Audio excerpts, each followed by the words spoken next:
Across the United States, the grocery store has become one of the clearest mirrors of economic pressure. The shelves are still stocked, the lights are still bright, the brands are still familiar. Yet something feels different. Carts fill more slowly, receipts climb more quickly, and refrigerators, once symbols of stability and routine, no longer carry the same sense of abundance. This shift is not defined by empty aisles or sudden shortages. It is defined by subtle changes. Packages that contain less than they used to. Prices that rise faster than wages. Proteins that feel less accessible. Fresh produce that requires more careful budgeting. Shopping habits that evolve from preference to necessity. Over time, these adjustments reshape how American households experience something as fundamental as buying food. What makes this moment significant is not a single spike in prices, but the accumulation of pressures. Each grocery trip becomes a quiet calculation. Each purchase reflects a balance between need and cost. And gradually, the experience of feeding a household transforms from routine to strategy. This discussion explores that transformation. Not just the numbers behind inflation, but the lived reality inside American kitchens. The changing patterns in shopping carts, the shifting composition of meals, and the psychological weight carried in the simple act of opening the refrigerator door. Walk into any American grocery store and nothing looks dramatically different. The boxes are still bright, the logos are still familiar. The price tags may not appear shocking at first glance, but something subtle has shifted. The cereal box feels lighter. The bag of chips empties faster. The package of chicken that once fed a family of 4 now stretches uncomfortably thin. This is shrinkflation. It does not shout, it whispers. Shrinkflation happens when companies reduce the size or quantity of a product while keeping the price the same or nearly the same. Instead of raising the price from $4.99 to $5.49 and risking backlash, they quietly reduce the contents from 16 ounces to 14 ounces. The packaging often remains identical. The design stays bold and reassuring. From a distance, nothing appears different. But the value has changed. For consumers, the effect is disorienting. A box of cereal that used to last a full week now runs out by Thursday. A pack of paper towels that once covered a month of spills feels depleted sooner. Families may not immediately recognize the adjustment. They simply feel that groceries are disappearing faster. The fridge empties more quickly. The pantry needs refilling sooner. And over time, grocery bills climb. Not because prices seem dramatically higher, but because replacement happens more often. In many cases, the reduction is small enough to escape notice. A few ounces less in a snack bag, a slightly narrower roll of toilet paper, a thinner layer of product inside a frozen meal tray. But these incremental cuts accumulate. When multiplied across dozens of items in a household's weekly shopping cart, the impact becomes significant. What looks like stability in pricing is, in reality, a gradual erosion of purchasing power. Manufacturers often defend this strategy as a response to rising production costs. Raw materials, transportation, labor, and energy have all become more expensive. Companies face a choice: increase prices visibly or adjust quantity quietly. Shrinkflation allows them to preserve a psychological price point. A $3.99 item remains $3.99 even if it contains less. For many shoppers, the number on the shelf matters more than the fine print listing ounces or grams. But shrinkflation shifts the burden to consumers in a less transparent way. The unit price, printed in smaller font beneath the main price tag, often tells a different story. Price per ounce climbs, cost per pound rises. Yet most shoppers, pressed for time and juggling responsibilities, do not calculate unit economics in the aisle. They trust the visual familiarity of the product. They rely on memory. And memory can be deceiving. Over time, this practice subtly reshapes household budgeting. Families that once bought 1 package per week now need 2. Meals that once required 1 pound of ground beef may now demand additional portions to feel complete. Recipes are adjusted. Portions shrink. Parents stretch ingredients further. The perception of abundance inside the home begins to shift. The refrigerator may still contain food, but it feels less stocked, less secure. There is also a psychological dimension to shrinkflation. Consumers may not consciously track ounces, but they sense change. A snack that once satisfied now feels insubstantial. A package that once filled a pantry shelf leaves visible gaps. That subtle awareness creates a feeling that money is not going as far as it used to. Even if the price tag appears stable, the lived experience suggests otherwise. Shrinkflation operates in the margins. It is rarely announced. There are no press conferences to explain that your favorite yogurt now contains 2 fewer spoonfuls. The adjustment is embedded in packaging revisions and supply chain recalibrations. It moves quietly through the marketplace, product by product, aisle by aisle. In the broader landscape of grocery inflation, shrinkflation represents a structural shift rather than a temporary spike. It changes how value is delivered. It alters the relationship between price and quantity. And most importantly, it changes how American households experience the weekly ritual of grocery shopping. The cart may look full. The receipt may not show a dramatic increase. But the contents tell another story.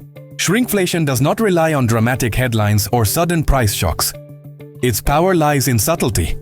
It is a slow tightening, a careful trimming, a recalibration that often goes unnoticed until families begin asking a simple question at the end of the week. Why did everything run out so fast? At first glance, the numbers appear reassuring. Wages have risen. Headlines report income growth. Paychecks, at least on paper, are larger than they were a few years ago. For many American workers, hourly rates have increased. Annual salaries have been adjusted upward. Yet inside grocery stores across the country, a different reality unfolds. The cart fills more slowly, the receipt climbs more quickly, and $200 no longer stretches the way it once did. The core issue is not whether wages have increased, it is whether they have increased fast enough to keep up with the cost of food. Over the past several years, grocery prices have risen at a pace that outstrips typical wage growth. While an individual may receive a 3 or 4% annual raise, certain food categories have jumped far beyond that. Meat, dairy, eggs, packaged goods, and fresh produce have all experienced periods of sharp increases. When essential items rise faster than income, purchasing power quietly declines. Purchasing power is not about how much money someone earns in absolute terms. It is about what that money can actually buy. A worker earning $60,000 today may technically make more than they did 5 years ago. But if groceries, rent, insurance, and utilities have all risen faster than their income, their financial position may feel weaker. In the context of food, this gap becomes visible every week at checkout. Consider a simple comparison. A $200 grocery budget several years ago might have covered a full cart. Proteins for the week, fresh vegetables, snacks for children, pantry staples, and a few discretionary items. Today, that same $200 often covers fewer bags. Shoppers find themselves making trade-offs in real time. A brand name item is replaced with a store brand. A cut of meat is swapped for something less expensive. A planned recipe is adjusted because the total is approaching the limit. What makes this dynamic especially challenging is that nominal wage growth can create a false sense of progress. Seeing a larger paycheck suggests improvement. But inflation, particularly in essential categories like food, works quietly in the background. The raise that once felt meaningful is absorbed by higher grocery bills.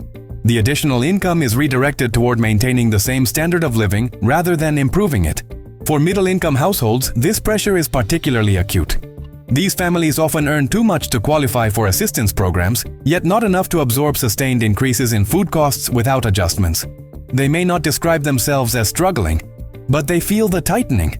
The weekly grocery trip becomes more calculated. Impulse purchases disappear. Bulk buying becomes less feasible because the upfront cost is higher, even if the long-term savings are better.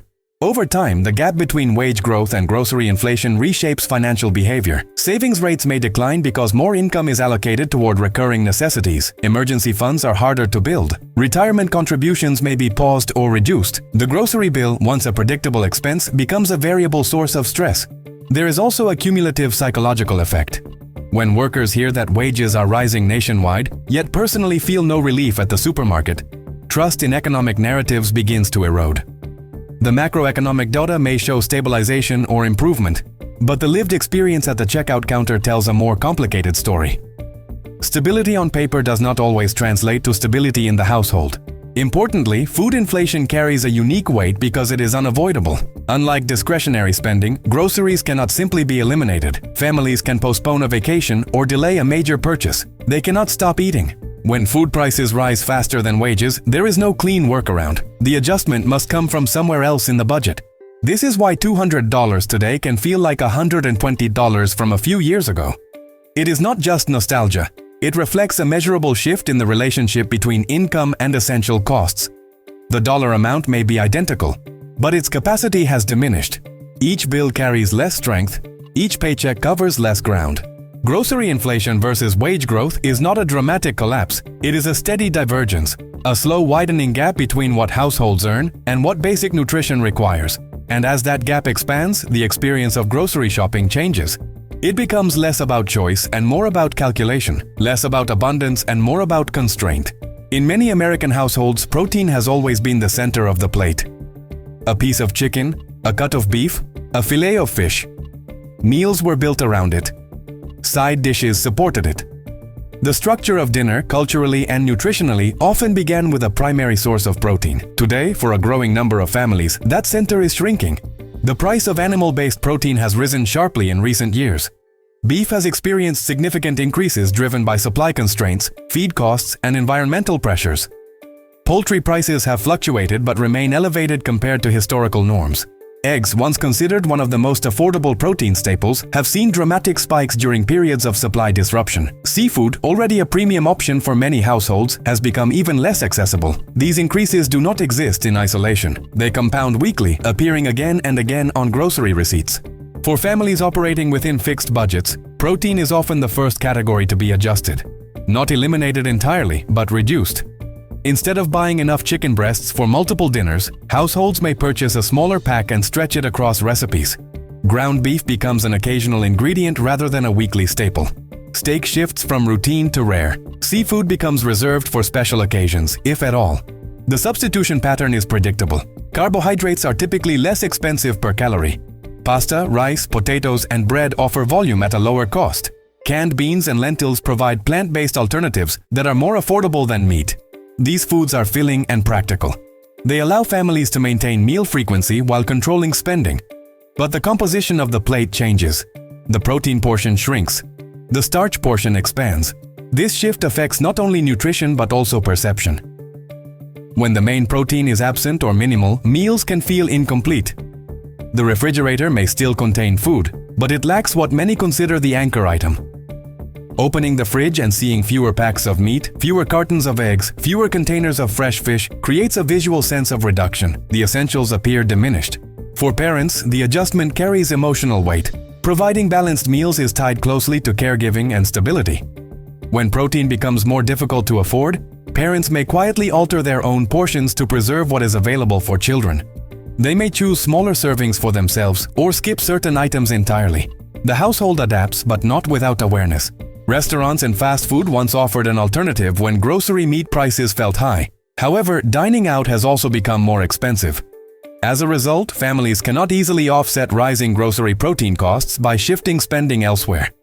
The pressure remains concentrated within the home food budget. Over time, these adaptations normalize. A dinner without a substantial protein portion becomes routine. Recipes are rewritten. Cultural food traditions may be modified to fit new economic realities. What once felt temporary becomes standard practice. Yet beneath the adjustment lies a broader economic signal.